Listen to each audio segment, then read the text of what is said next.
Welcome to the EW podcast. In today's episode, I chat with Marbs and Evan Casey. Marbs and Evan are my good pals and the faces behind Desert Hearts Black, a sub-label of Desert Hearts. If you're not familiar, Desert Hearts is a house and techno music festival, record label, and at its core, a community. I'll touch more on Desert Hearts shortly. This episode is pretty much all about the quarantine, but I promise you won't leave depressed. Quite the opposite, I think. I was eager to get these two on my show because, for one, they're both amazing humans from whom I've learned a lot about what it means to live lovingly, and they exude that light throughout our conversation, as I knew they would. Secondly, I thought their current situation would be intriguing to explore because the quarantine has affected them both so differently. Marbs is a full-time DJ who has seen his main source of income evaporate, like many others during this strange time. And Evan is currently working shifts as part of the team at a Trader Joe's in Los Angeles. Both are still label heads for Desert Hearts Black. So this is as close to a Venn diagram as I'll probably ever get on this show. We compare and contrast their experiences throughout the episode and look for a silver lining to it all. We also discuss what it's been like for them to learn the ins and outs of video streaming, how they view this temporary new reality of having to restrict connection with their community to online spaces, and some other topics. We talk about the platform Twitch in this episode, and if you've never heard of it, essentially, Twitch is an online streaming platform that allows artists, gamers, and whoever to live broadcast for people around the globe. Desert Hearts has been using this technology during the lockdown, and just the week before this episode will be released, decided to move their weekend festival to the platform. Because of the lockdown, the festival was not permitted to occur, and moving it to Twitch allowed them and the community to get as close an experience to the real thing as currently possible with the technology available. Unfortunately, we do not touch on that experience, but I will just note that it was incredible. Everything this crew does comes from a place of love, and if you don't know about them, I think you'll see what I mean by listening here. I highly encourage anyone listening to tune into their live Twitch streams, which occur regularly throughout the week and are as cathartic as they are entertaining. You probably have an Instagram, so you can go follow at Desert Hearts for more information on their online shenanigans and otherwise. Before we get started, I'd like to just share a few quick words about what DH means to me. So before I met these guys, I was very depressed. I'd been depressed for nearly a decade and didn't even realize that I was depressed. I was an alcoholic and regularly contemplated ending my life. It wasn't until I met the Desert Hearts crew and the extended family that I started to put the pieces together. Their love truly helped me get back on the right path, and I'm so thankful for that. It's easy to look at Desert Hearts and think that it's just a bunch of partiers, and it is, but it's also a lot more. People are truly being healed. Through working with the DH crew as a videographer, I was able to meet my current partner who really got in deep with me and encouraged me to seek professional help to right the ship. With no hesitation, I can say that there's a good chance I wouldn't be here if it wasn't for this crew, and I certainly wouldn't be doing this podcast had I never met them. If after listening to this podcast you become curious to hear more about my story and the role of Desert Hearts in it, I've recorded a couple podcasts with friends where I explore this topic. Episode 12 on my channel is a conversation I had on The Artist Unmasked with Erica Orr, where I discuss being pushed creatively as videographer for DH and how it helped me shake my depression. Or you can check out episode 8 of Coming Into Focus with Jay Wick, where we discuss the specific events that led me to becoming depressed and explore my recovery, which is still ongoing. All right, so now some quick notes on a few technical things in this episode, and then we'll get right into it. So this episode was recorded on Zoom, and I'm kind of kicking myself this week because I had no idea that you could record separate tracks on Zoom for all parties involved in the call. Doing just 1 second of research on using Zoom for podcasts would have revealed this to me, but as I've come to realize with myself and very technical things, I tend to learn by trial. So here's another trial. Though if you've been using Zoom to connect with family and friends during the lockdown, you're probably already familiar with the quality of audio and you'll make it through just fine. There is a span of several minutes at the end of this podcast where I completely fail to realize that my mic died, so you'll have to finish the episode with strictly Zoom audio. But what are you going to do? I'm certainly learning, and I'm not going to kick myself too hard over it. I just want you to know what to expect.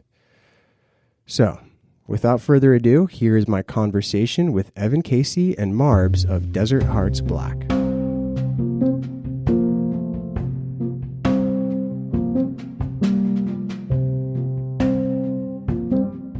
Cool. So how you guys hanging in there during all this craziness? I mean, as good as you can, you know. Yeah. It's been weird for sure, but staying positive and trying to stay busy. I think that's been helpful for sure. Very happy that Marbs moved up when he did. Yeah. Being quarantined 4 people as opposed to 2 has been really nice, just for sanity and to keep yourself productive and positive. Totally. And like being able to ironically have this time to like connect while that transition happens instead of it coming and us be both busy has been kind of a silver lining in this whole thing. Yeah. Has it made it easier for you guys to work together on the things that need done then? Yeah. I mean, yeah, we're getting into our flow for sure. You're still working a lot. Yeah. It's gotten a lot better in the day-to-day because we used to have to get a call from somebody and then get on our call and talk about it and then go back and meet, you know, whether it's like with a manager or an artist or like label stuff, whereas now sitting in the same room, like decisions can be made a lot faster, which is great for productivity, just in terms of like the label especially. But yeah, I'm still working full time at Trader Joe's, which a lot of people don't know. It's like a whole other side to me, but super important in this time too. But we've also started to get into our creative flow as well, even though it feels like chaos outside, but it's weirdly calm and still. So yeah, it's a weird time to navigate for sure. Has that been, has that made it difficult for you, Evan, to let go of work and kind of get into the creative zone? And yeah, it's been really challenging because when you're there, you're just constantly thinking about what's coming in and out, who needs what, but then you're also realizing that it is essential and people are constantly like thanking us and just being so appreciative and loving. So you feel good to be helping. But then when you come home, it's just like, okay, did I bring something home? Am I putting other people at risk? And so I felt like my brain has not shut off in like 3 weeks, which is very, very disabling to the creative side because there's just constant static, you know, there's just always noise. For sure. How are you like dealing with that? What kind of things are you doing to quiet that noise or manage it? I mean, what's good about it on the personal side is like the downtime and the 4 of us getting to like just chill and make dinners and watch movies and just like connect in that side, which is what I'm very happy that Marbs and Kat moved in because I feel like that type of pressure on a couple, especially when one person is like highly stressed, can just be a huge weight. But when there's 4 of us, you know, everybody can kind of find either their isolation or their group time, like kind of whatever you need without feeling like you need to put on a face that you don't have at the moment. So all things considered, it's been really good. I'm definitely finding it easier now that people are wearing masks and people are taking it a little more seriously and people are staying home. That now I know everyone who's out is, you know, for the most part is being cautious, and that's put my mind to ease a little bit. And then us getting in the studio and our recent live streams and all that has definitely brought some balance that was much needed to just like let me cut loose a little bit, you know, and not just be on the high end. For sure. So you have that whole Trader Joe's situation kind of not necessarily interfering, but making it difficult to get in the zone creatively, right? Whenever you are home. And it's normally such like a calm, you know, it's a super incredible company to work for, first and foremost. Like any time you need, any help you need, like, and just having access to food and those like kind of supplies is something that I will never take for granted again, because, you know, there's people waiting in lines every day, and it's a blessing for sure. And like major love to being a part of that company, but it's definitely more draining than it's ever been just because of the gravity of the climate right now. You know, everything is so weighted. So then I want to come home and then just like get into being creative and being productive, but I'm also any like dryness or itch in my throat, and I'm like, this is it. It's like never a dull moment. Like both of you guys, Marbs and Evan, how much of the news are you guys taking in right now? And how are you balancing staying informed with not overdoing it? So we're both having, and I think this is probably happening to a lot of people, we're both having very different experiences because of the environment that we have, because of our situations. And Evan is on it a lot. I'm not. And I feel like I'm not going out really. I've left the house maybe 2 or 3 times since this started, whereas Evan and the girls have been working and they're going out almost every single day. And so once it got locked down, I kind of stopped looking at the media for the most part. I'll check in here and there to just kind of know where we're at, is stuff getting better, and like simple things that I should know. But I'm staying safe in here. I don't want to get sucked into, I don't know what's going on. I don't like, I love a good conspiracy. And so I don't know what's going on and I don't want to get like too sucked into it. But I understand people that have to still go outside and still work. That must be a much different experience, and needing to know and know everything every day is really, really important. And so, yeah, I mean, I just have found some peace in creating this safe space here. The studio has been such a getaway for me, and I'm really, really lucky to have that. I'm super stoked to have gotten up here when I did with Evan, and and it was literally days before this whole thing started. And so, yeah, once it locked down, I was kind of like, I need to stay safe, keep my head good, stay productive. A lot of it gets me down, and I don't know what's true and what's not. So just trying to be safe and focus on that. And he knows he'll get it from me. Because I'm reading. So when I come in, I'm like, all right, you want to hear the good stuff? And he's like, all right, tell me.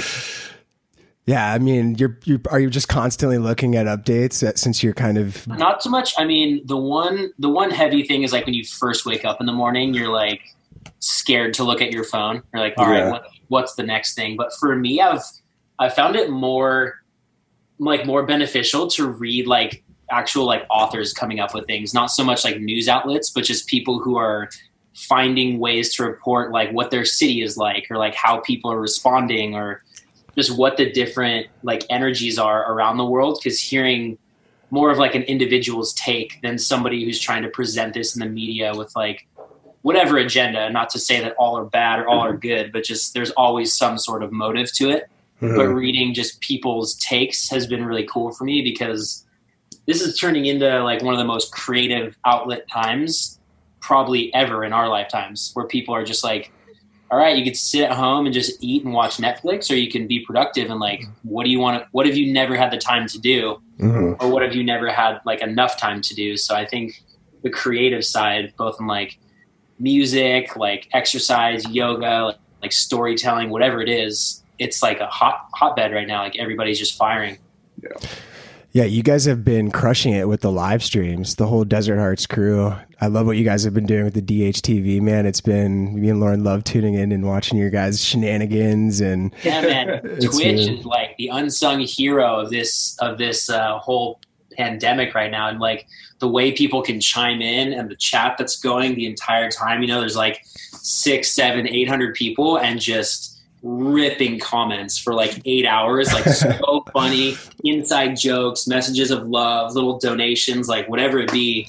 People are just like really using it to come together, and I think it's massive. Yeah, it's fucking crazy. I mean, when we decided we were going to do that, I'll be honest, I'm kind of camera shy. I was kind of like, I don't know about this. Like I love doing music, I love doing art, but I was a little bit uncomfortable about starting to talk a lot in front of a camera and everything. And once I started doing it, it felt so intimate. And like being here with Evan is obviously an amazing thing to have in that kind of situation and experience going into it.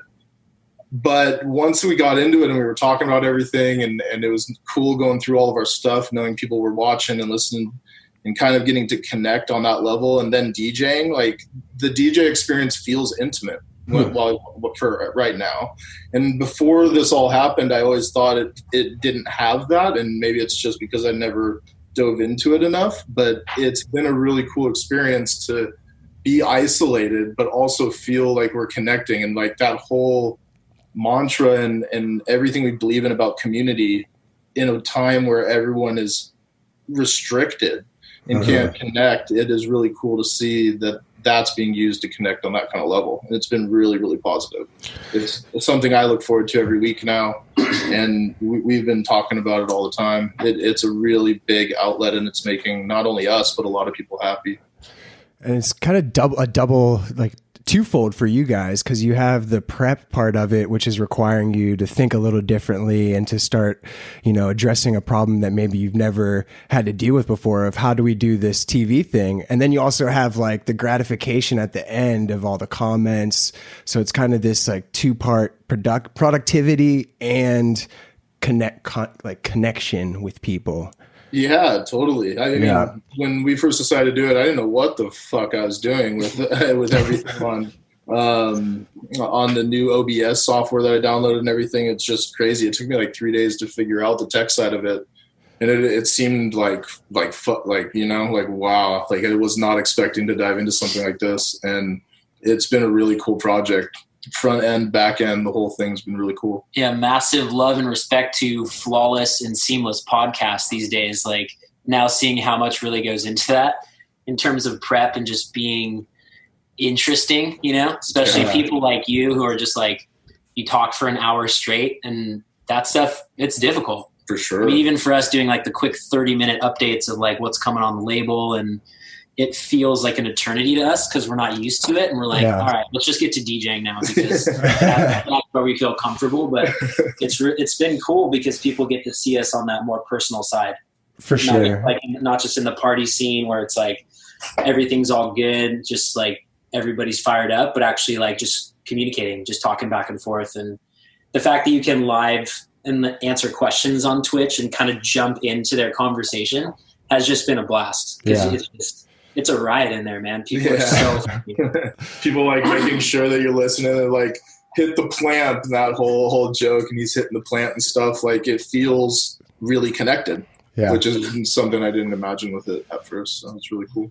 How much of your day-to-day is this taking up, the Twitch stuff? It was heavier like 2 weeks ago, and it was the week before we did our first one. Yeah. Because like I said, I didn't know what the hell I was doing. And like you couldn't get any equipment. I was trying to get webcams. I was trying to get extension cords so that the angles worked in my studio and all this stuff I didn't really think about. Because the first time we did it, it was a bad angle. It was like where you are right now, and we just turned it so that they could see.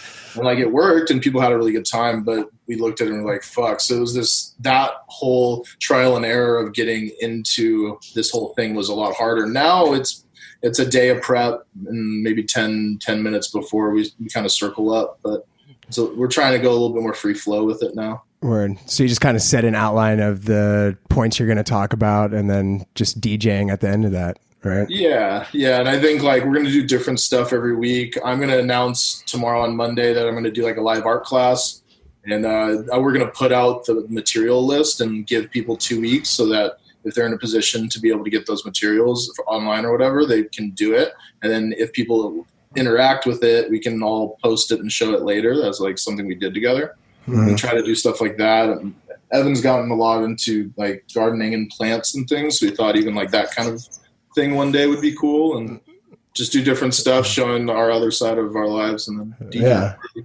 because that's been the most therapeutic thing for me even before all of this, was just like coming out in the morning, having some coffee after doing like a little bit of reading or whatever. My morning ritual is just checking on the plants, like moving things around, whatever just needs attention. It's just nice and calm and still, and now our whole house and yard is just filled.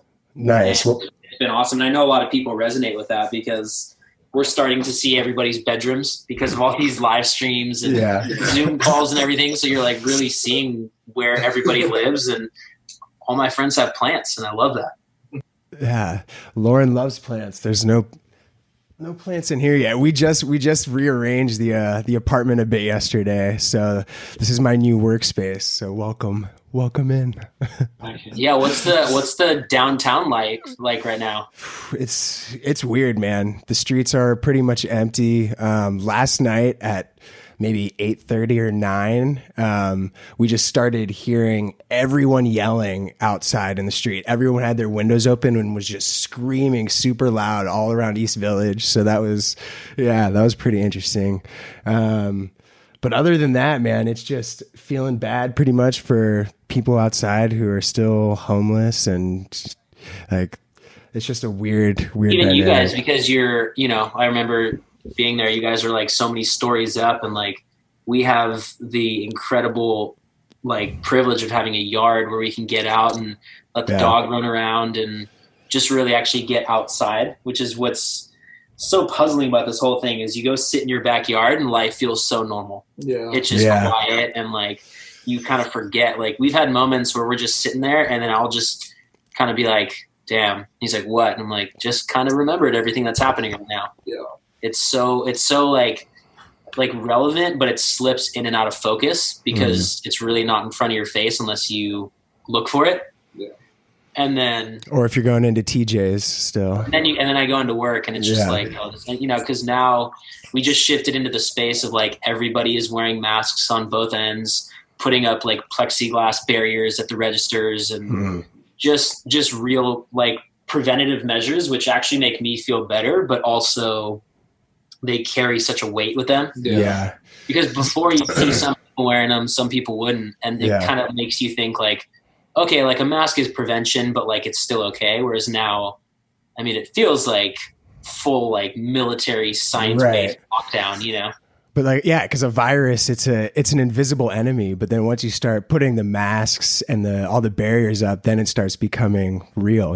Then you start to really feel it. They lose their identities, because you stop seeing faces and you stop seeing smiles, and it just creates this weird like personal barrier of like you're not really sure who you're talking to. And I just think that's what's adding a lot to the tension. Is like in public now, people are super scared of each other because they don't know, and it's like, not that anybody's wrong to feel that way, but Trader Joe's is such a positive place that it still does have that lifeline. I think people are just so appreciative that they have access to food, and very grateful for a lot of people who don't. So it's still positive for sure. It's heavy. Yeah. What kind of routines are you guys employing throughout the day to just maintain sanity as the schedules have completely changed here? Like, obviously your guys' weekends are massively different right now. With those streams.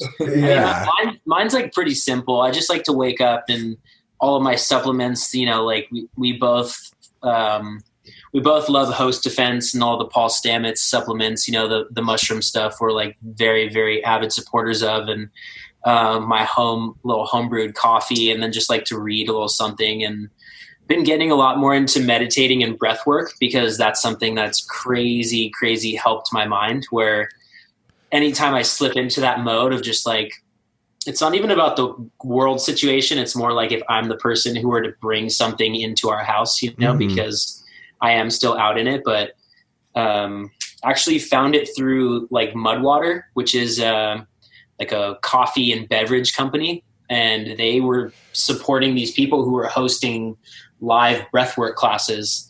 And Kat was actually the one who told us about it. So Caitlin and I woke up and did one in the morning, and it was the first time I'd ever experienced breathwork. I've had a lot of my friends who have made massive shifts like out of the party scene, or at least just trying to find balance, and really, really positive results. And I was just absolutely mind blown what it did for my mental space and the release of emotion and what your body's capable of with guided breathing. It just wrecked me. It was weirdly almost like a psychedelic experience, but completely just, laying there breathing when you go through that 30-minute process, whatever. And then they're just, you're able to hold your breath for 90 seconds, whatever it was. And you didn't really need air, and something you think you would die without, for that short of time. But it was crazy. I definitely recommend people trying to find some sort of class or something with breath work. Cause it's like, it's just blown my mind, the powers that we have when it comes to breathing and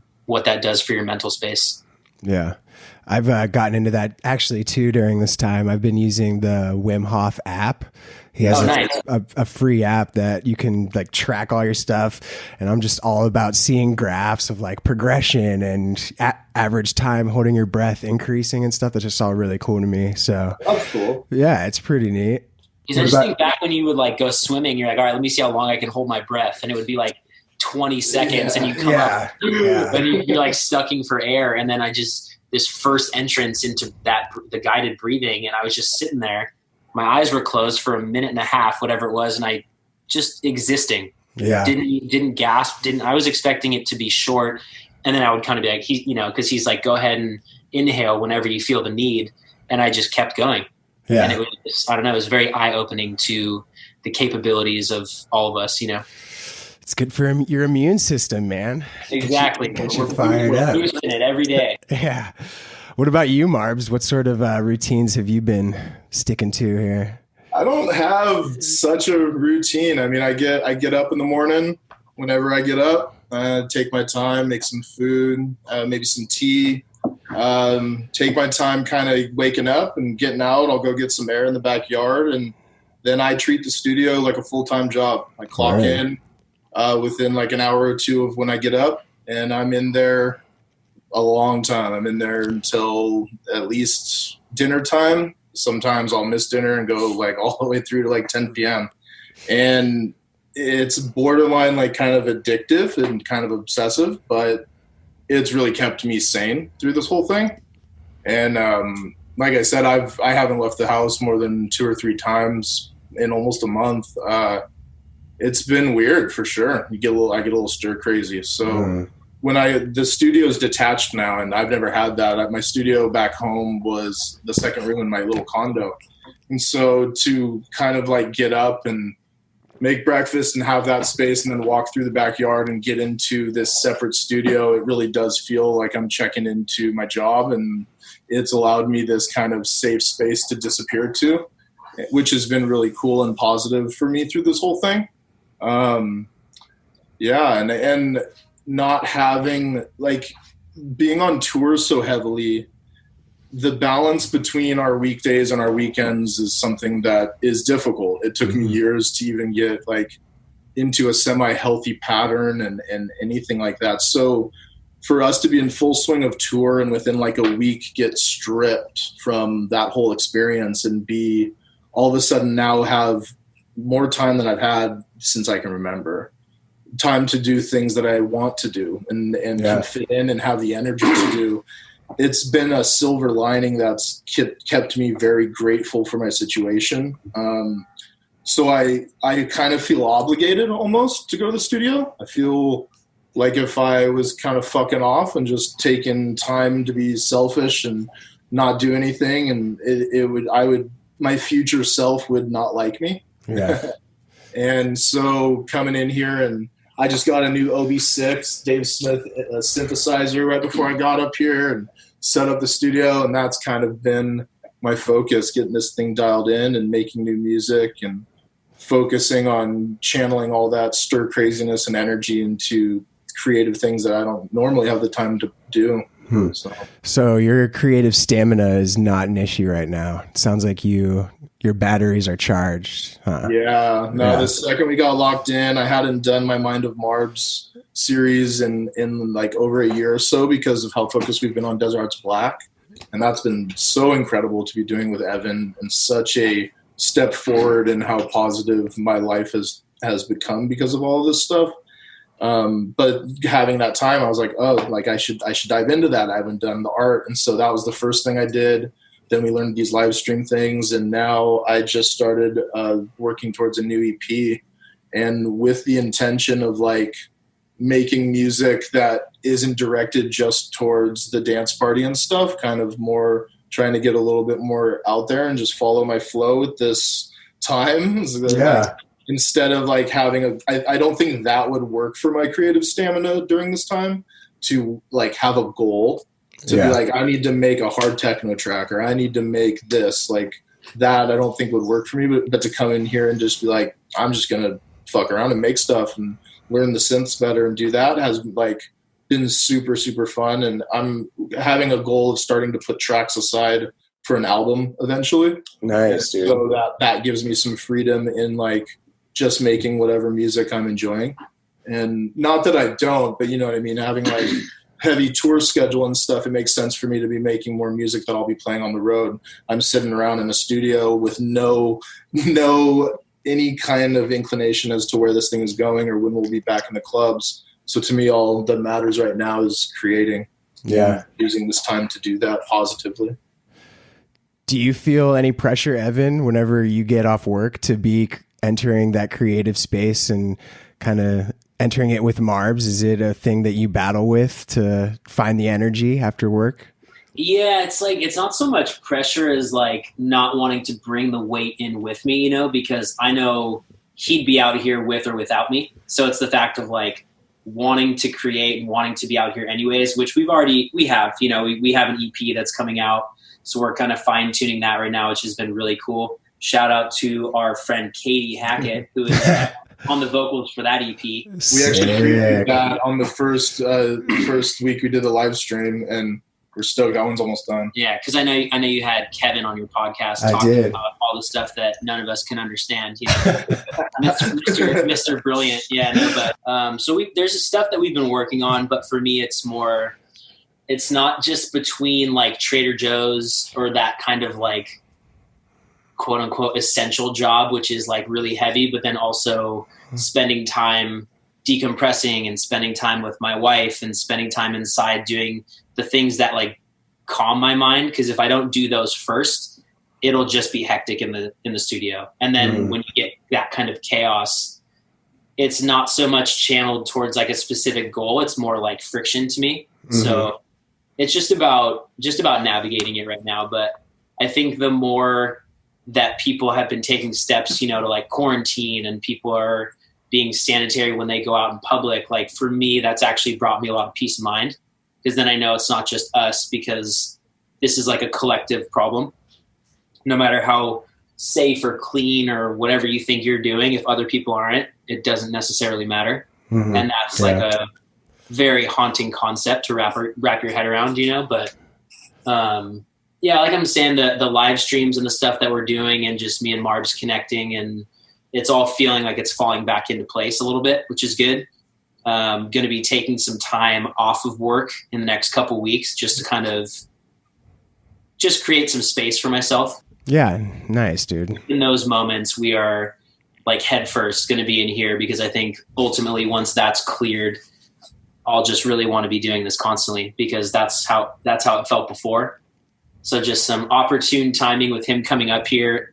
Not that there's ever a good time for a virus to spread throughout the world, but you know, it came at a time where we were kind of on full blast. You know, we were like with label, with shows, with tours that we were about to head out on. It was like full go time, and then now just really depleted. You know, and the whole world's going through it. So it's like I don't feel. It's not that I feel bad for us. It's more like, okay, let's refocus this energy, because it's not going to go where we wanted it to, but that doesn't mean we can't still be productive and accomplish different goals, you know? Yeah. Yeah. That's interesting. You guys did have a ton of steam kind of before this whole thing was happening. It seemed like things were moving fast for you guys. How do you deal with just slamming the brakes on it? How does that affect your mindset and what you're trying to do? I mean, something that we talked about early, I think applies to this, is like how people are like really scared about money and like rent and all these things. But like, if it were just you, it would be really terrifying. But the fact that it's everyone weirdly makes it easier to deal with, or at least easier to process. And I think that's the same with us, is like, of course we're devastated about these shows, but I think it's really important to focus on people's safety. And I think people really made the right decision, because our next tour date was actually for San Francisco to go to Public Works. And it was the week before they were trying to determine like lockdown situations. So we announced the 250, and then right before the event, it went up to like 1,000 or something, 1,500. The day like before the event. So we were on this fence of like, do we go? You know, because on one hand, it's public works, and we were so excited to play there. That was going to be our first Desert Hearts Black takeover in San Francisco, which, you know, half of our friends live in the Bay, so that was going to be a really big thing for us. But then also wondering if we should be flying at that time. So the fact that everyone's kind of going through this has, I think, for both of us, made it a little bit easier to swallow. Just like everyone's dealing with their own like deflation, you know, of whatever they've been working on, because, you know, there's a ton of friends that I know who just started a new career, just got like a massive new promotion or a big job or whatever it is. And so it's weird. It's weirdly helpful that it's a collective issue, you know, because you don't feel helpless and alone in it, but just that we want to come out of it stronger than we went into it, you know? Yeah. Well, and everyone being in it makes you trust the process, whether you're good at that or not. We don't have a choice, right? So it's not like, even if Trump comes on today and tells us that we can go out and do business and collect as people and everything, we're not going to. I'm not comfortable with that right now. So it's like there's a trust in that this whole thing's doing what it's supposed to be doing, and we're a part of that, and that's made it very, very easy in that respect. Yeah. In another respect, the industry is just, the music industry is rocked. Yeah. We have no idea. We have no idea what's going to happen and how long it's going to take. I mean, when we were being optimistic about trying to have Desert Arts and everything, like talk about full swing, we were like month and a half, 2 months, you know, away. Yeah. And it was like full swing. We were just getting ready to start putting all of our money out, you know, vendors and all that kind of stuff. And like that, just, okay, well, now we're not having it. So and we don't know, you know, like 250 person events, that was the first thing to get hit. 50 person events, that kind of thing was the first thing to come up in this, and rightfully so. But then rightfully so, it's going to probably be the last thing to come back. Right. So yeah, like sucks that those tour dates were taken and everything, but I'm really interested, but also like hopeful and a little scared about where it is actually going to end up. And yeah, when is that time that people are going to be allowed to be in public spaces and have a bunch of people with them and do the things they want to do? Hopefully October. Whenever that does happen, it is going to hit the fan, dude. I know. People are just going to come out of this flying, but it's one of those things where you never know, like, it's going to be everybody like creeping out of their house. Like, is it okay? Like, who can really flat out be like, okay, everyone, we're good, let's go back to it, without some sort of like trial and error, you know? That's one of the things that I wonder if is going to be a result of all this, is just the increased OCD of people in general, you know? Yeah, people totally. Burning Man's going to be a lot different. Maybe not. You hope that it helped like some hygiene or like some contamination issues, you know, like it's really putting a lot of things in perspective that didn't work before this. Like a lot of systems that just didn't look out for certain things, or we're going for productivity over like safety or cleanliness or whatever you want to call it. But this is just, as Marbs would say, it's been a major chin check to a lot of industries and a lot of individuals about how life is going to function after this, you know? Yeah. Do you think the music industry could, if it had to, survive with like the online platforms serving as the main domain of consumption for people? That would be crazy, but if this has proven anything, I think it's definitely possible. I think that it would obviously it'd be shifting into an incredibly different space. Yeah. And it would rid out some people, it would probably attract different people. So like it would just be totally different. But that's, like we said earlier, one of the most positive things that has come out of anything that we've started doing during this time is that the connection with the community, while we can't see each other and collect in public spaces, is unmeasurably important right now. There's been a massive influx of comments from people saying like, you made my week. That was the best, like the most fun I've had since we've been on lockdown. So I think in terms of demand, if it's the same, if not more, because people are so, whether you want to say bored or just isolated or just, you know, kind of really unsure about where things are going, but this is making people feel somewhat normal because they know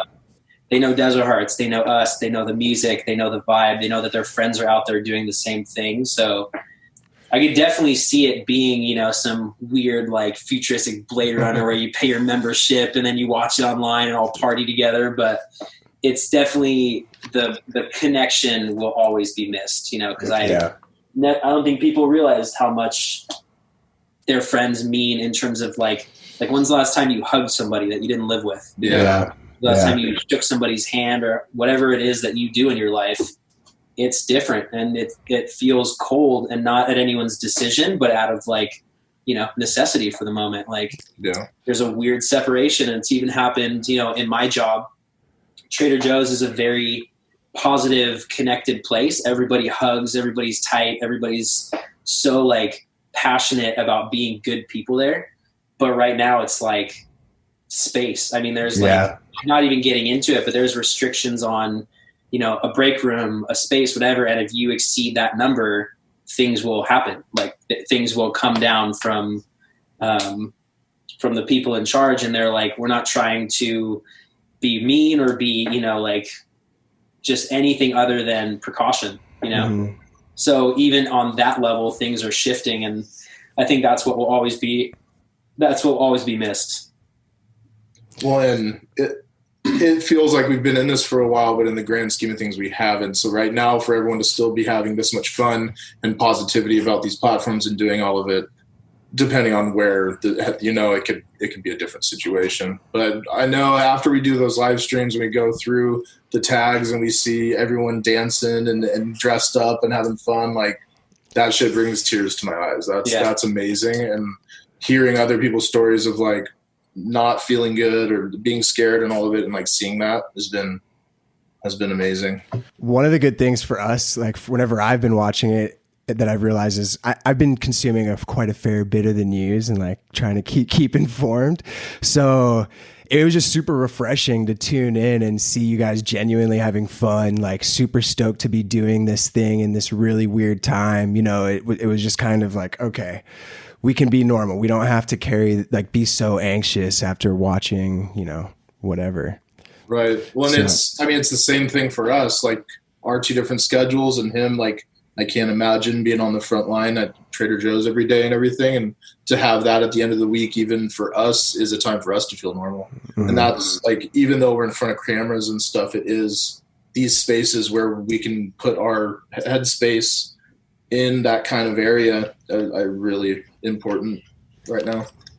Yeah, it's a hard thing to come back from, because it's almost like, you know, if you were to be like near a funeral, but it's somebody that you didn't know, you just feel this obligation to kind of feel sad or be like sympathetic, but you don't really know where that lands. It's like, that's kind of how I feel now, is I feel like I'm supposed to be serious. Like I'm supposed to be caring about what's happening, and I'm not supposed to just be at home having fun and just like, because there's a global issue happening right now, but at the same time, being happy and being calm is how everybody should feed energy into the world, you know? Yeah. And everybody needs to remain like true to themselves and not just, I know, like when you said that, I was laughing because I knew you were probably glued to the news just like I am. Yeah. I know how you are, and I'm the same way. It's like, I don't want to be the last to know something. Yeah, but I've been a dangerous wormhole, you know? For sure. I've caught myself pacing sweatily through the apartment a few times. It's like, I need to chill out.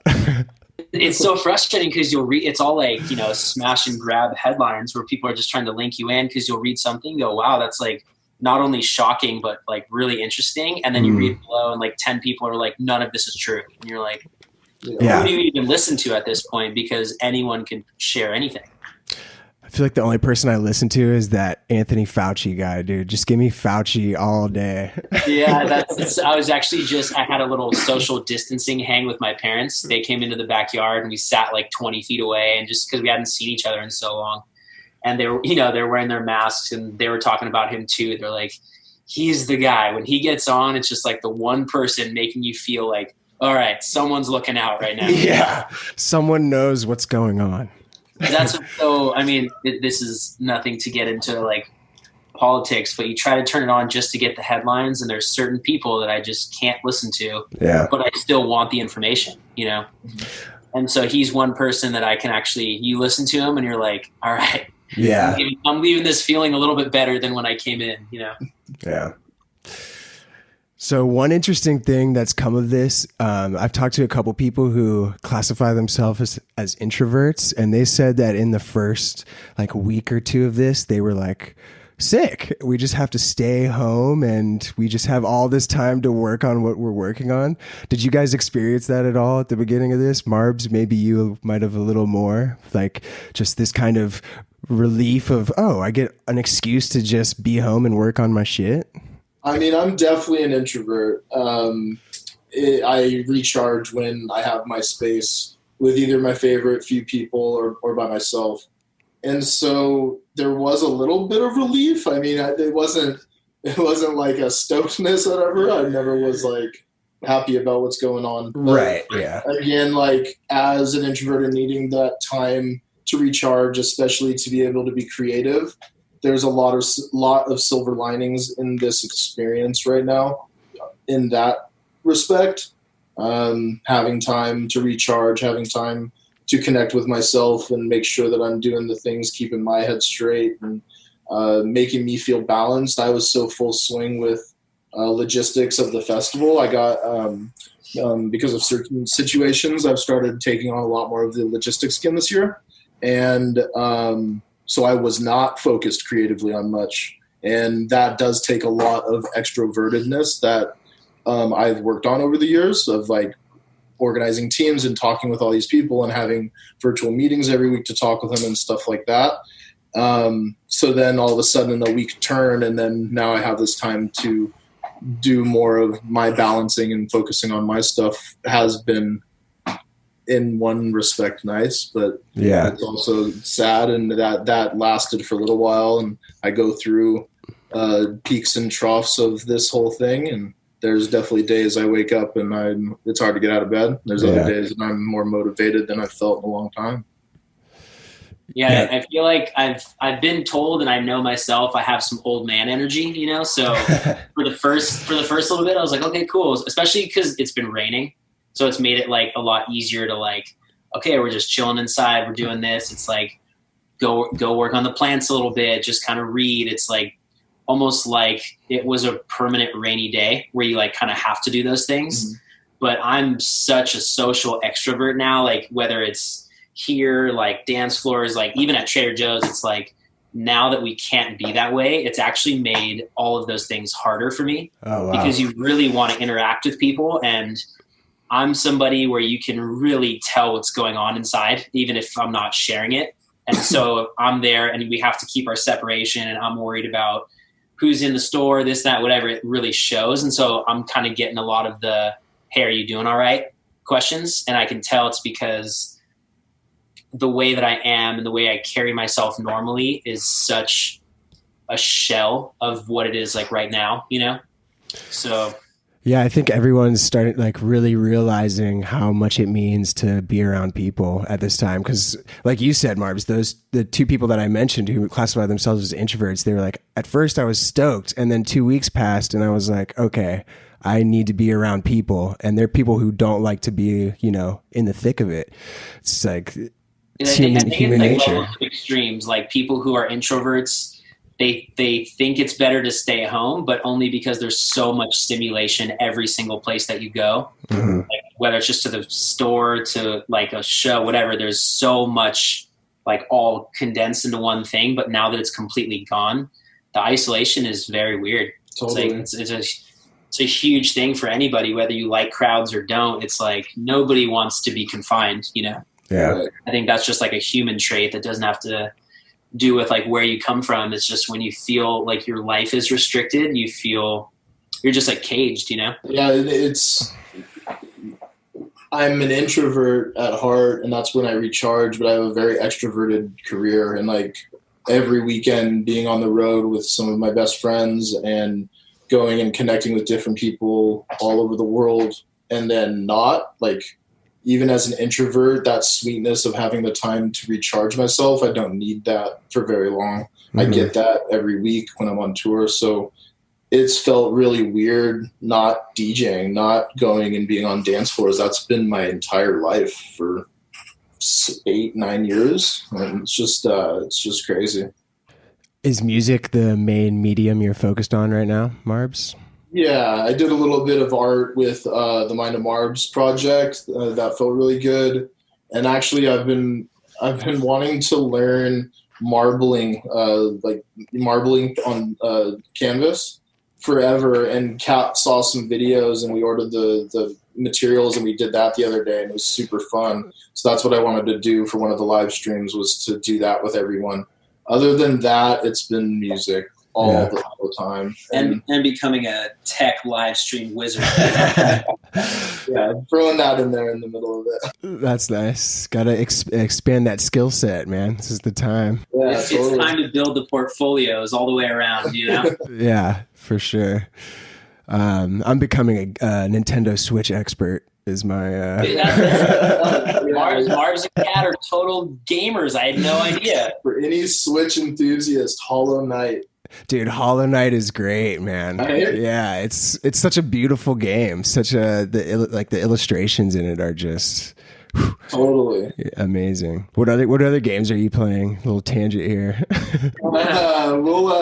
Kat really likes Super Mario Party. That's kind of fun. It's like for people who haven't played it, it's like a board game, but you're the Mario characters, and you go through little mini games and stuff, and it's fun to do with people. And we've gone down with that with Phil and other people in the past, so we have fun with that one. Mario Kart, the classics. I've never felt like more of an old man, dude. They're like, do you want to play Mario Kart? I'm like, yeah, I'll kill at Mario Kart. And they open it up, and I'm like, what kind of spaceship shit is this, dude? This is not Mario Kart. Expecting the N64 controller. Yeah, it's like,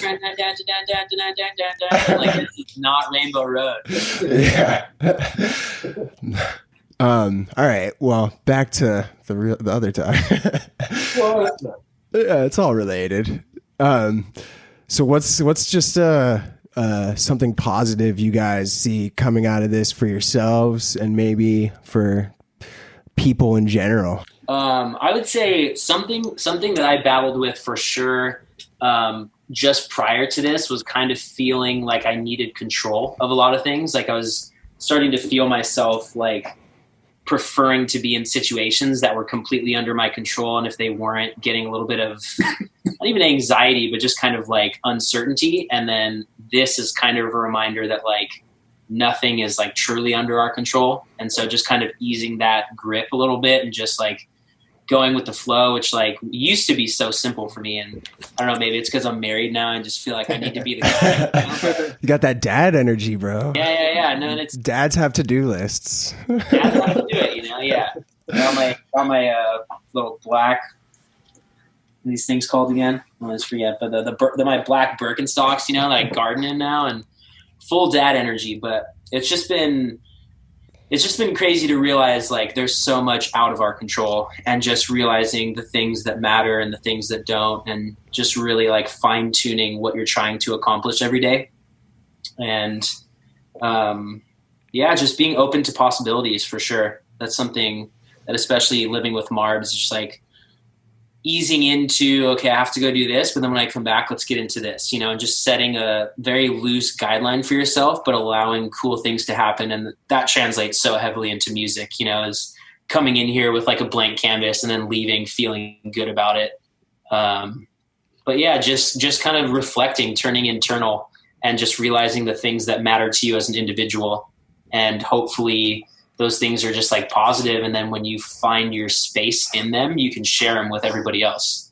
And that inspiration is really what builds us as a community, you know? Definitely. Yeah. I mean, we're very temporary here, and this is such a huge reminder of that. And that once you really feel that and know it, it makes it a lot easier to appreciate things a lot better. And it really shows you the kind of things that you need to appreciate and maybe we take for granted. I mean, there's a lot of things that I never even thought of, like if I could not go do something, or I couldn't like I grew up surfing every single day, and even though it's not part of my life like as much now, hearing people that can't go surf right now, you can't go in the ocean like that's a bizarre thing for me to think about. And it just really, really, I think when people come out of this, they're going to have a re-energized appreciation for life and everything that we all have. And that's like, I think that's so positive. That's amazing for what's going on in the world right now. And yeah, I'm like getting emotional about it. I think that's as crazy and scary as this is, that's beautiful. Mm. Yeah. And I thought I was a hugger before this. Yeah. Telling you, I cannot wait to see you and Lauren, to see like other people, you know, and anyone. I feel like a lot, like everyone's just going to walk around like hugging each other, you know, at least that's like sure. The utopian vision of it is just like that physical connection is just so missed. And I just, you know, like our whole community and Desert Hearts and just this whole world is like, when I told my mom we were still going to go to San Francisco for that show, she's like, but all you guys do is hug all the time. That's not safe, you know? Like, and I was like, it's so true. It's like all of our friends, like we're so close and we're so passionate and we just love that interaction with each other. And I just, you know, I want to like hug my family and I want to just be around people. Like my older brother and his wife, they're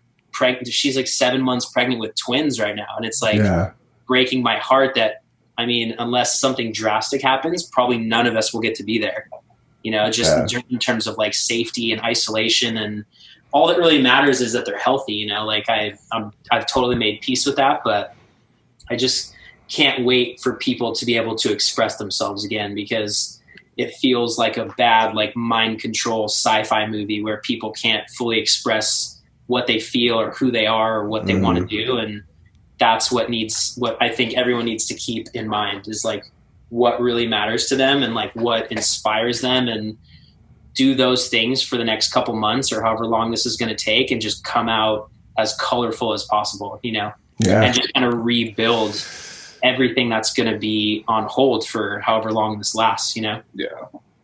Oh man, that Sunday day dance floor at Desert Hearts is going to be so sweet. Oh man. Dude, Lauren and I were talking about that the other day, about just how, if it does happen in October, how ridiculous it's going to be, dude. How just elated everyone's going to be. Everyone there better be like negative, because if not, everyone there is going to be just all like just it starts a second wave. Jokes, but it's like everybody.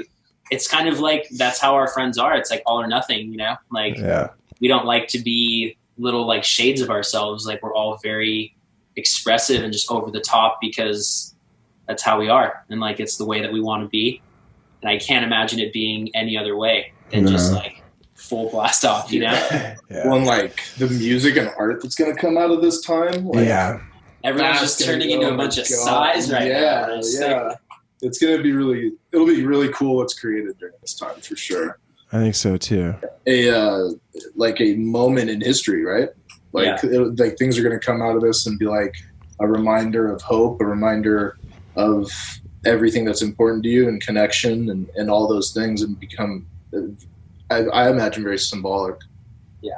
I could be completely incorrect on this. I'm going to have to look this up, and if I'm wrong, I'm going to take it out of the podcast. But didn't the Renaissance up in 15 minutes, so you can't take it out of the podcast? Didn't the Renaissance happen like right after the Black Plague? Like the Black Plague happened through Europe, and then shortly after that, the Renaissance kind of grew out of all that despair. I have no information to confirm. It sounds like a legit sentence. It sounds like in terms of timeline, I was like, you guys are 15th century historians. I'll say if you're at a party, Eric, and you told me that, I'd believe you. Let's all just look it up right now and then talk about it in 5 minutes, and then be really smart. You know? Yeah. Actually. I mean that's one thing I constantly think about, is going back to like what was in like 1918, like the peak of the Spanish flu, and like imagine going through this at home, indoors, zero technology, zero interaction with the outside world, and like how scary that must be. I mean, we're like age of technology, and all things considered, especially here in, you know, California, or like wherever you are, we're like still connected, you know, can still talk to anybody at any moment. So it's definitely weird, but it's still a very privileged situation for a lot of us, you know, and That's what I keep reading, is like for people to feel not that they're stuck at home, but they're safe at home, you know? Because there are places around the world where people are not, they don't even have the option, you know?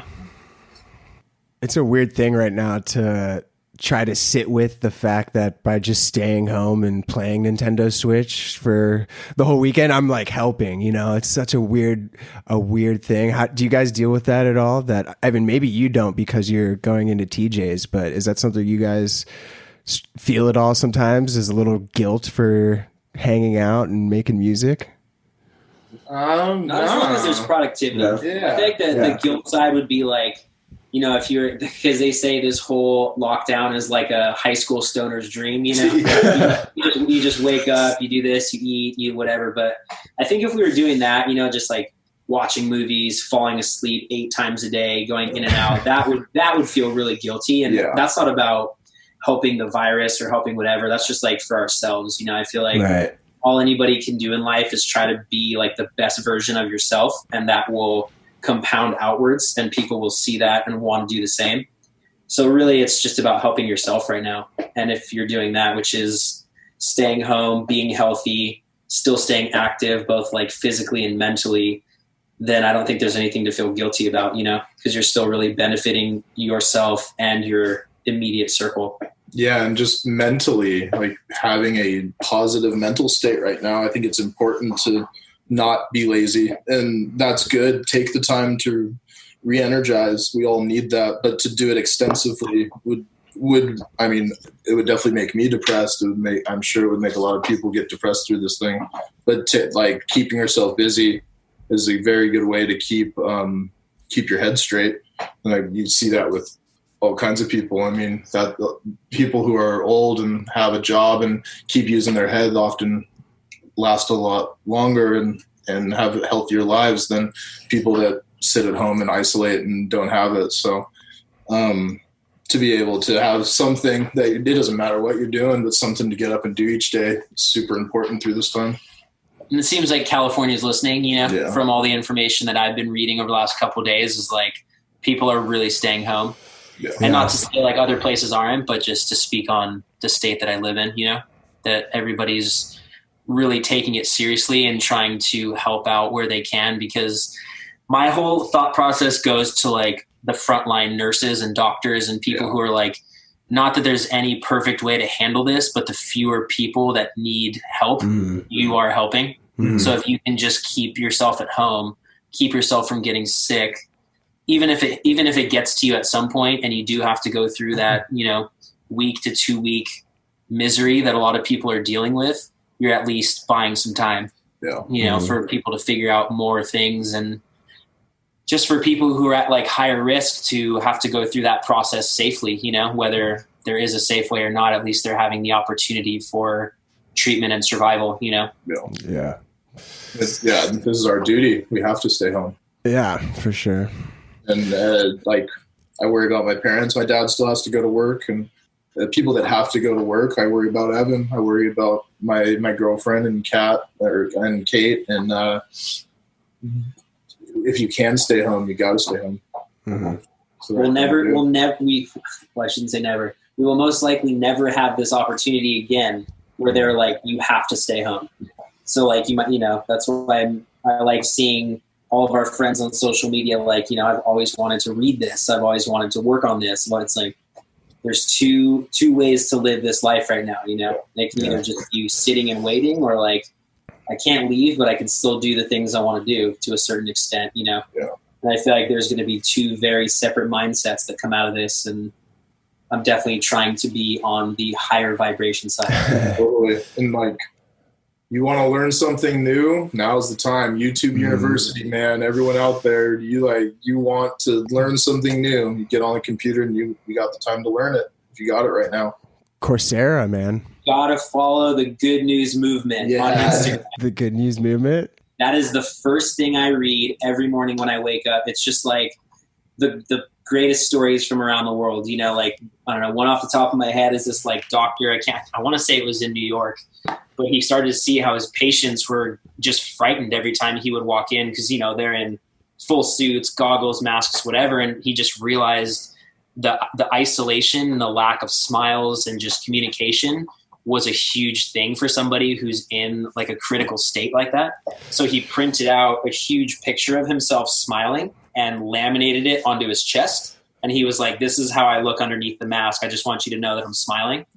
And it was like, it's stories like that. So you can at least, it's a tiny gesture, but like how much is that going to mean to somebody who is unable to see their family, unable to talk to anybody, just waiting out this incubation period, fearing for their lives. Like it's devastating, And some of these, nurses and doctors not even wearing real like protective equipment, wearing makeshift, protective gear. Yeah.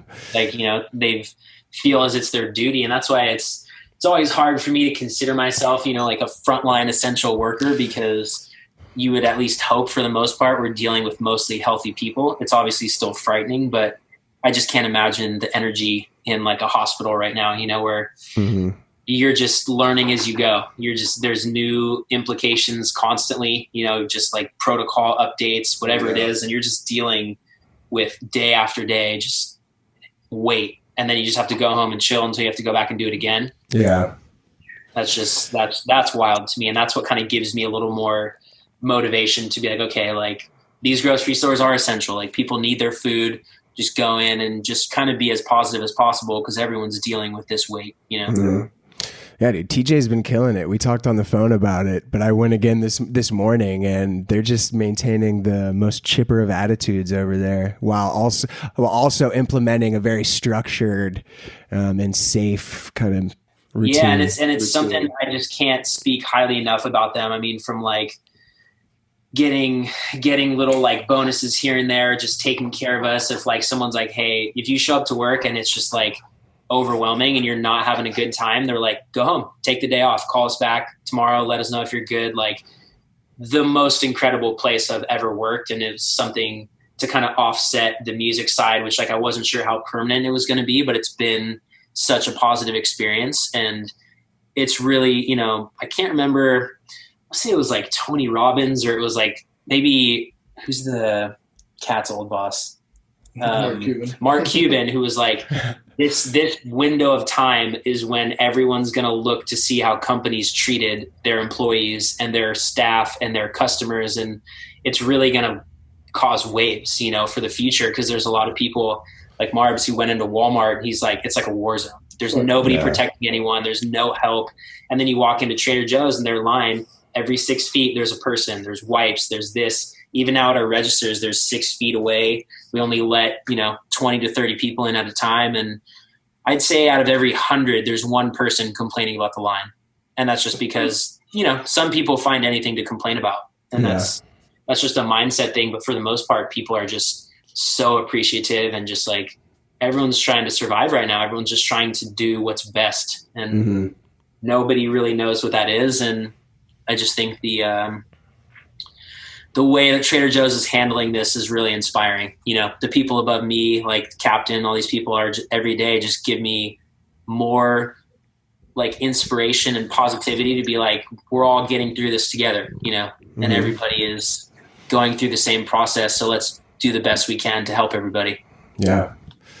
Well, awesome. That is not the vibe at Walmart. Yeah. That's so rad that companies are doing that and making that experience as like worrisome as it is to go out and everything. That experience is at least like friendly and positive and as good as it can possibly be. Yeah. And even if like somebody, cause Trader Joe's, they have like incredible health benefits and like the coverage for all their employees. And if for some reason you're not even able to make it in, or just, you actually do get sick, they've like just made it that they're going to make sure everybody keeps those benefits, especially in this time of health, and hopefully all this stuff is cool to talk about. Not like internal, but it's just like such an incredible gesture, and it's like something that they don't have to do. Yeah. But they are, without any protest, they are choosing to do it and making sure that everyone that's ever, or that works for the company in any state is just taken care of, and that's the kind of compassion that's like needed most right now. Yeah. 100% agree with that. Yeah, guys, that was a good chat. Thanks for chatting with me. about everything. Glad we could finally make this happen, man. Yeah. Oh, it only took a pandemic to get a podcast together. We've been trying to do this, but so we've watched some podcasts, so we'll do like our little plugs right now. But yeah, I was gonna say, out there listening is like wants to engage with Desert Hearts. I mean, if you know about Desert Hearts, I'm sure you're already involved, but we're doing live streams every week, and each night is a different member of the crew. So you get Tuesday nights, Porky's doing his like at-home cooking because that boy can eat and he loves his snacks. And then Wednesdays it goes into like yoga. Yeah, wellness Wednesdays. We're going to bring in various people every week. Yoga instructors, sound healers, different things. Thursday. It's like the healthy kick right before we rage. Yeah. Thursday the other side begins and Reynolds just goes through his thousands and thousands of records and just plays random stuff, just total like Lee Reynolds alien. Then Marbs and I do Desert Hearts Black on Friday, and then Mikey does his Lion's Den on Saturday. And then Sunday we play somebody's live set from a past festival. So you're kind of getting something every day of the week, which has been really cool. And then my mom, who is the cutest in the world, she's a preschool teacher and a parent educator and just like a mentor for all her families. And she's missed them so much. And she is like the least tech savvy person to ever walk the face of the earth. Like she barely knows how to use her cell phone, but she figured out how to start a YouTube channel and she's uploading little home videos like Mr. Rogers style. So she's like singing, reading books, baking, and she's sending them out on YouTube to all of her families. So it's called Mrs. Casey's Greetings. Nice. And so then we got her on Instagram. And so we're just kind of starting to build that up, and we're going to, send all of her stuff to Ellen and whoever else, and just try and, because they're so cute and like all the families are responding, and just one of those other like good news things, it's so fun. And that's what we're talking about is like my mom, who wouldn't know a computer screen from a TV screen from a phone screen, is now uploading home videos onto YouTube. Like people are getting creative because it's like forcing you to open up to new things. And, just super proud of her. It's like the most adorable thing ever. So Mrs. Casey's Greetings from home. It's pretty adorable. So if you have any little ones out there, tune in. And you guys just had some new music come out too, right? Marbs, you had an EP and you guys just put out a mix as well. Check out. Before my EP, we had a Gateways compilation on Desert Hearts Black, and that was the first of this series. And it's our focus on, we get a lot of really amazing demos and connections with people, and sometimes we just get a track or whatever. And so this was an opportunity for us to take a lot of those kind of submissions for up and coming people to put them together in a nice compilation. And then me and Evan took those tracks and put it into a mix so that everyone could hear it as a story and a little bit of a journey and give it a little bit more context. And that's the whole project. We're going to be doing it periodically through every year and do the same thing, same platform. And maybe sometimes we'll have people that are involved with the label do the mix and have it turn into this other channel of the project. And really, really excited about that. And it also came out in good timing. A lot of music's coming out during this time, and it came out right when this all happened. And then, and then my solo EP, I haven't put a solo EP out in 3 or 4 years. I put something out on Desert Hearts Records called Tusks and Tails a while back, and it was my first release. And I thought I was ready. I thought I was all like gung-ho going into the production world, and I was proud of it then. Looking back on it, I'm really proud of the space I've given myself to get closer to my actual real sound. And that was something that was a big movement forward for me. And so this EP means a lot to me, and it's a sign of that for me. And it felt really, really good to get that out. I'm stoked on how it came out, and it's left me fired up to make more music. So yeah, I loved all your guys' EPs, how the whole crew put out that series of your individuals. That was great, man. Good way to lead up to the festival, was what you thought. But it was like kind of a thought of starting the new year with the crew and kicking it off right before Desert Hearts. And life's about perspectives. You could look at it any other way. I think it worked out exactly how it was supposed to. And this whole thing leading into this chapter. There's been a lot of things that are leading up into and through it that are positive, and happy that we're going through it in this way and not in a different way or like they did back for the Spanish flu. Yeah. Grateful for what we have to stay connected and make stuff. So, Eric, what are you reading right now, man? Do you have a good book for us? Okay, there we go. Homo Deus. Is it backwards for you? No. Yeah. Have you heard of Sapiens? Yes. So is This is the follow-up to that Okay, book. cool. And he talks about the future and about like AI and gene editing and everything. Yeah, It's dig in, dude. That's what we need. Let's get weird. What are you guys reading anything? I circled back one of my favorite books that I just thought was like really appropriate right now. The Wisdom of Insecurity by Alan Watts.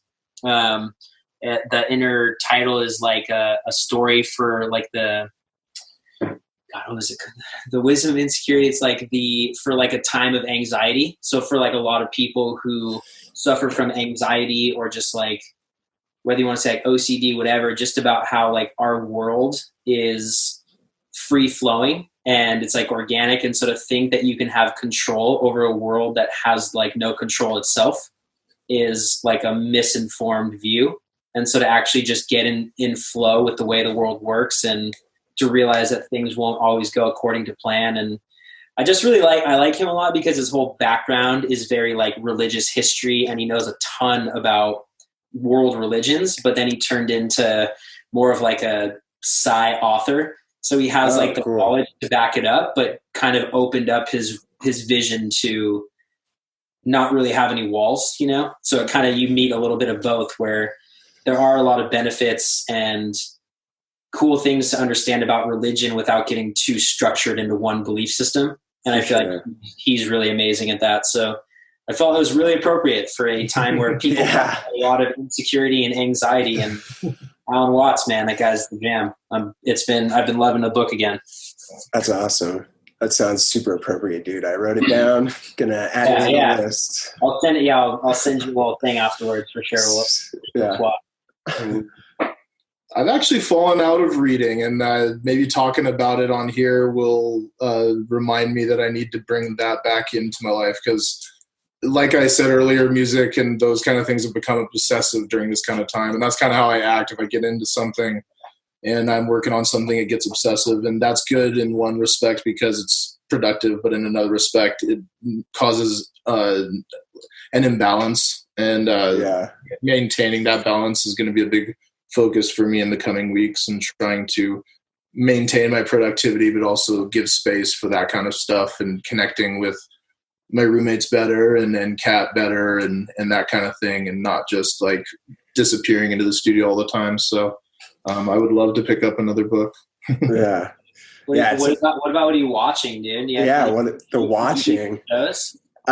So what are we watching? We just watched Westworld. We caught up on Westworld, the new season. Okay. I haven't even gone past. There's a new season. There's 3. Yeah. Oh, no way. I haven't even gone past the first season. Really? Not for any reason. It just kind of was one of those things that like the first season was so rad and interesting, and then it ended, and it kind of, whatever that time length happened, I was like, I don't know. I got to go back to it. I watched the movie Outbreak like 2 or 3 times already. That movie is so awesome right now. The movie is so like 90s the jam, dude. Yeah. Like, what is it, like Dustin Hoffman? Yeah, Dustin Hoffman. Cuba Gooding Jr.'s in it. And I love it because Morgan Freeman's like the bad, quote unquote, bad guy for a while. Where it's like, wow, I'm not used to him not being God or like the perfect human, He knew he was going to make right by the end, though. Exactly. Yeah. He can't. It was in his contract for sure. Are you guys watching any good shows? Binging on anything? We went full movie last night because they hadn't seen Parasite yet. So I was like, all right, you guys have to see this because it was. So, and then Kat hadn't seen Fight Club. So we like really, really went down the tunnel last night.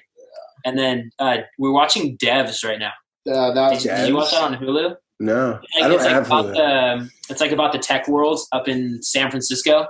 Okay. But it's like, and basically just how they're breaking into like, I really don't want to give anything away, but it's just like crazy computer systems and that are allowing universe them. timelines and stuff. It's the same writer as Ex Machina. So Oh, Really nice. cool, really intelligent. Alex Garland, is it? Or no, he's the director? And I forget the actor's name, but Ron Swanson from Parks and Rec is Oh.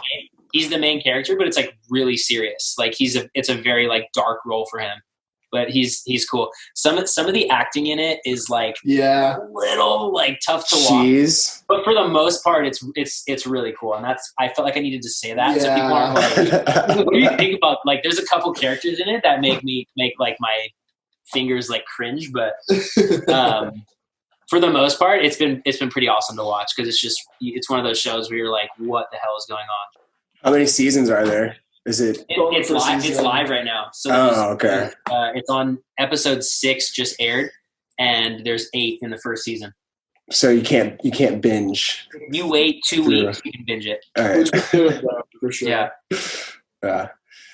I feel like now's the time for them to release the things that they've just been sitting on, man. Those things, those projects that they were like. With the Tiger King, man, they were waiting for a moment for that thing.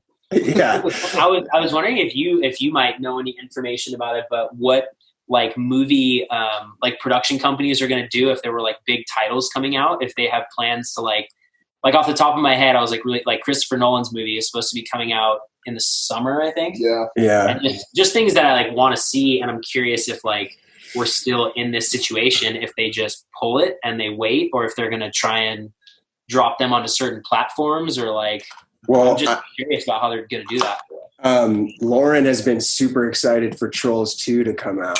And I know for a fact that they're just releasing that straight to Apple TV for you to watch. Yeah. So I don't know if that's going to be the trend if things continue, but I can't imagine that they would pass up that opportunity to sell you a movie. Because you got Christopher Nolan and Wes Anderson dropping a movie this year, and 2 things that I was incredibly excited for, and now I'm like, all right, what are we doing? Can you just like send it to my email? Because I'm really watch those, you know? Yeah, they need to just make a movie app where you can just pay like like a movie, the ticket, the price, tickets. You know? Yeah, exactly.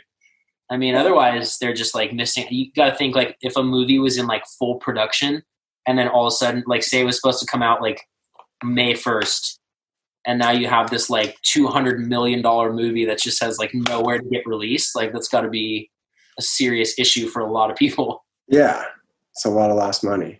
But I would pay $15 to see like a movie that was supposed to come out in theaters. For sure. For sure. Yeah, 100%. They just have times so you can link in with all your friends, you know? Dude, have you guys done the Netflix party yet? Have you heard about that? It's a add-on to Chrome, I believe, where you can watch Netflix with your friends, and there's like a chat window next to it. You can like all talk. Awesome. And if one person pauses, it pauses for everybody. It's like keeps you just 15 different bathroom breaks. Yeah. That'd be great to do for like all the stand-up that's coming out though. Oh yeah. Have you seen the new Tom Segura? Tom Segura's was a ripper, dude. I was laughing so hard. So good. We actually went to Tom Segura. One was a surprise birthday party for me this last February that Kat did for me, and we saw some of this tour. And then we saw him at the Ice House the year before that, and like we actually got to re-see a lot of those jokes done in the special, which was a super cool thing to do. Being able to be close and see his mannerisms and like how he weaved a track, or not. I say tracks like a DJ, like how like, you have all your jokes in your arsenal, and then all of a sudden you start weaving them together in the storyline, and it was really cool to see him do that in a different space, but hearing the jokes the same way. It was cool. Yeah, it was so interesting because Ice House is like a small. Have you been to Ice House? No. It's like a small 150 person room in Pasadena, super famous. Like anyone that's ever been big in comedy has played there. Like Joe Rogan does like a weekly there. It's basically what they all say. They are like literally reading jokes off paper. So it's like when they first write something, that's where they go. Yeah. So we got to see him there, and you got to see like the really rough edits. And then we saw him on tour where it was like kind of getting polished. And then this full special came out, and you got to see the finished product. So it was like really cool to see how a comedian like perfects their jokes before they record them. Yeah. And so part of it was like, oh, we like know all these jokes, but it was still really cool to see that.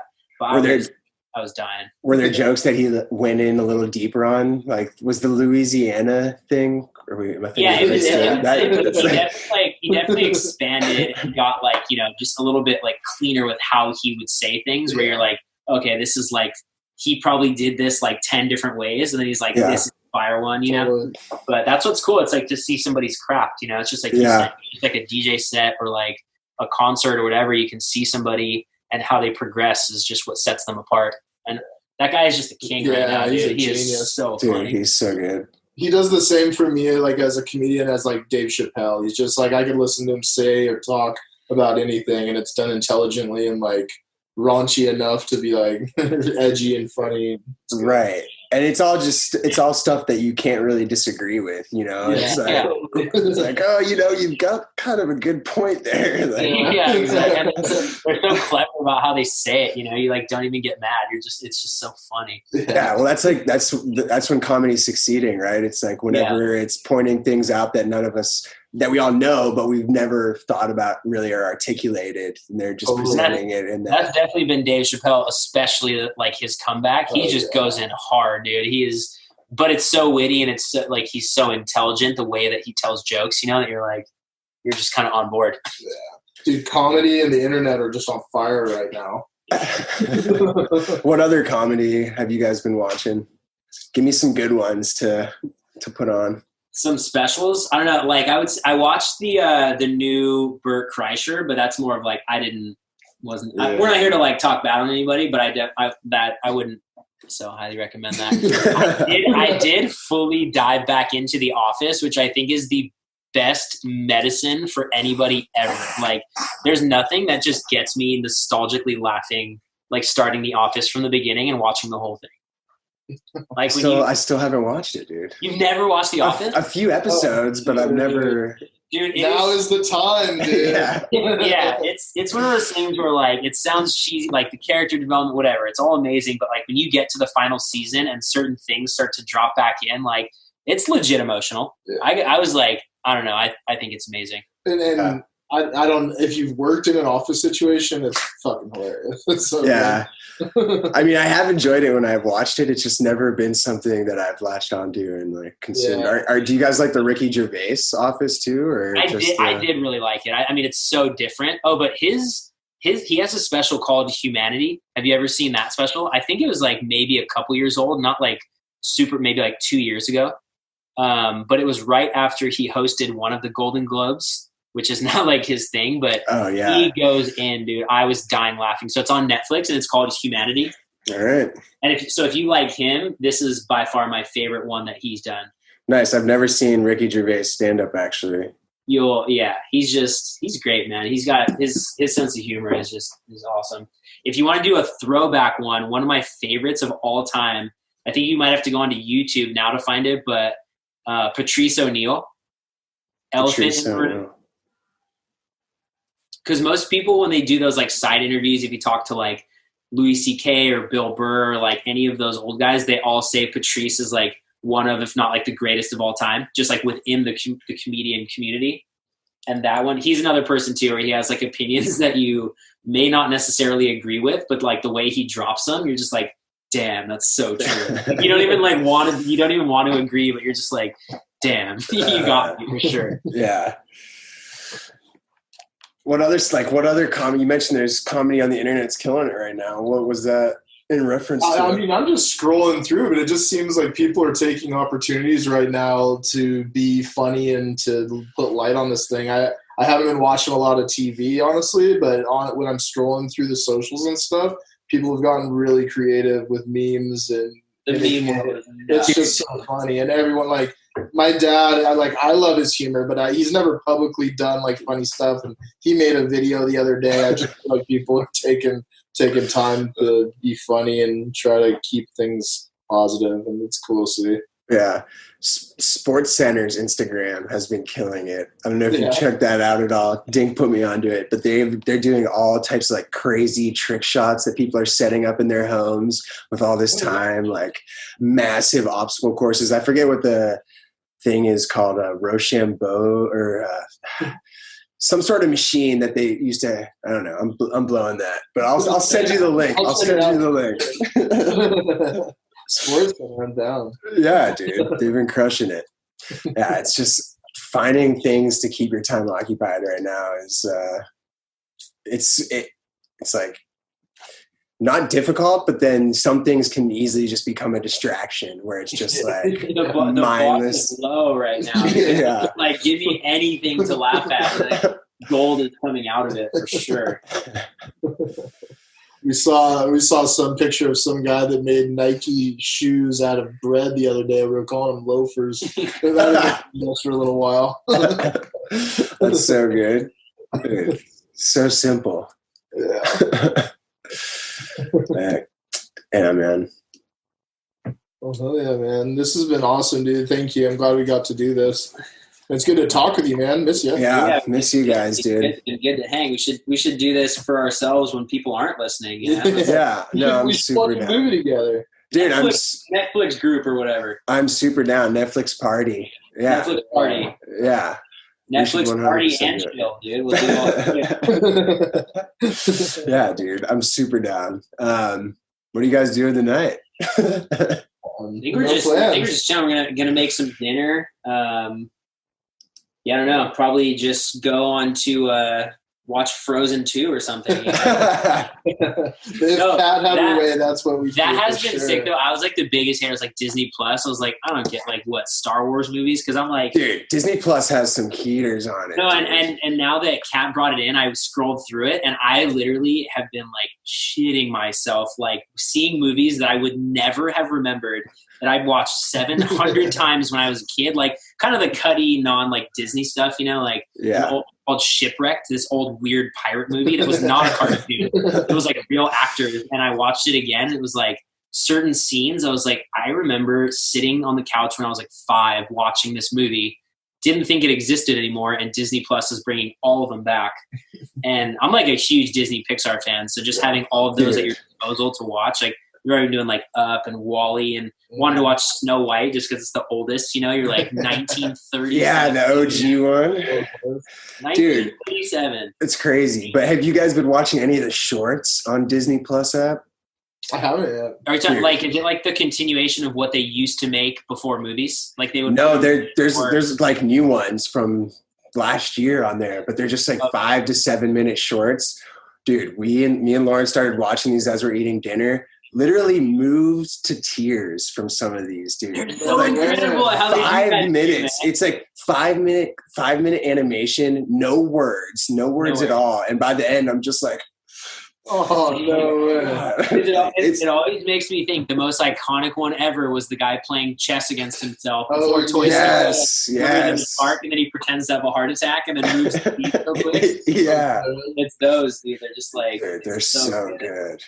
That's what we always joke about the beginning of Up. You know, there are some words, but it's just like they tell that love story in the first like 8 minutes. Yeah. And they're like, that 8 minutes was better than any romantic movie that's like ever been made, you know? I know. They just have storytelling so down at Pixar, dude. Like, the heartstrings, man. Yeah. Word. Yeah. All the short stories for sure. Dude, man, we should link back up though, man. Let's just talk about what we're into, whatever. And now that we're going to be chilling at home for a while. Yeah. This has been really nice. This stuff is therapeutic, man. Thanks for having us. Yeah, dude. Thanks for chatting with me. It's been nice. Yeah, man. Give Lauren our love. Yeah, please. I will. Go watch. Yeah, I love you guys, but go watch Lou on the short. Yeah. I'm gonna go cry real quick. Yeah, it's so good. Oh man. Hell yeah. All right, much love, brother. Love you guys. You too, guys. Later, guys.